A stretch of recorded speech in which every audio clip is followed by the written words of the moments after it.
feels like everywhere you look in finance these days, there's talk of uncertainty, global economic worries, Yeah. companies making tough decisions about their workforces, inflation still sticking around, Right. credit issues cropping up. It's creating this sense of, I don't know, unease in the markets. Definitely. And, zooming in on the digital asset world specifically, there's a lot of talk about liquidity drying up. Oh, for sure. It's something everyone's thinking about. Absolutely. But here's what I found really interesting.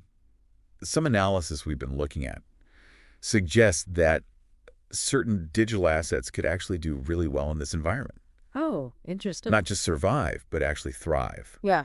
The idea is that these conditions might actually clear the way for certain assets to really stand out. Okay. I'm intrigued. Which assets are we talking about here? Well, XRP is getting a lot of attention. XRP. It's being presented as a potential leader in navigating all of this. So today, we're digging into why some analysts believe XRP and assets like it are so well positioned to succeed even with all the current market challenges. Sounds good. Let's get into it. All right, so the analysis starts by suggesting that maybe not all digital assets are going to bounce back from this, Yeah, that makes sense. especially when you look at how much crypto prices have dropped across the board. Right.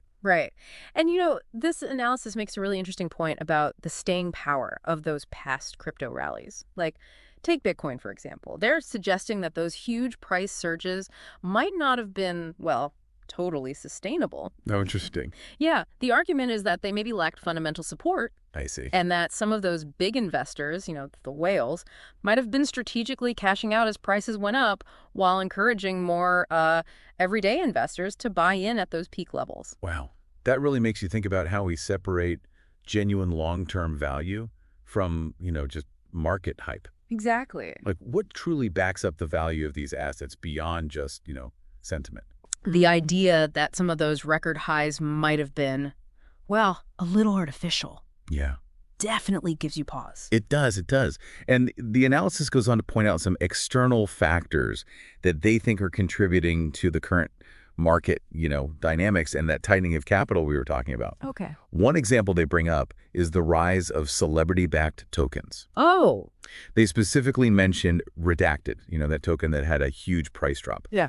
They argue that these kinds of ventures, they can create a lot of hype, a lot of speculation. Yeah. And that can actually end up harming the overall health of the market. Right. It's all about the short term. Exactly. It distracts from those projects that are built on, solid foundations. Yeah. And it's not just celebrities, right? No, you're right. The piece also talks about all those meme coins that have popped up, Oh, yeah. especially on certain decentralized platforms, and how that might have played a role in draining liquidity from the market. Definitely. The point they're making is that all those highly speculative assets, created and traded so rapidly, they might have sucked up a lot of the available capital. I see. Leading to, well, what they say is significantly lower overall market liquidity compared to what we saw in past cycles. A big difference. Yeah, it's like spreading resources too thin across all these, well, often short-lived projects. Exactly. Just driven by speculation. And this actually connects to another shift they highlighted, the changing role of listings on decentralized exchanges. Interesting. What do you mean? So before, getting listed on a DX was often seen as a good thing. It meant more accessibility. Right. But now the analysis suggests it might not mean as much anymore. The bar to entry has gotten so low that almost any project can get listed.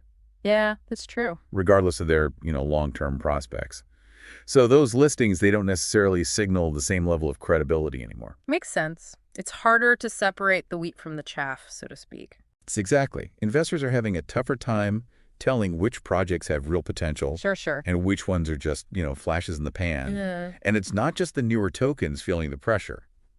Even those well-established digital asset ecosystems, they're reportedly facing some serious headwinds too. That's a good point. The analysis actually points out that even some of the projects with really solid recognized use cases, they're trading below their previous bear market lows. Wow. It really highlights how widespread these challenges are in the digital asset space. It does. Okay, so that kind of sets the stage, Yeah. paints a picture of where things stand right now, according to this analysis. Okay. But now let's shift gears and look at the more optimistic side of this perspective. Right. Because this is where things get really interesting. The argument they're making is that the key to not just surviving but thriving in this market comes down to focusing on digital assets that have two things. strong underlying technology, and a clear commitment to working within regulatory frameworks. Oh, and one more thing.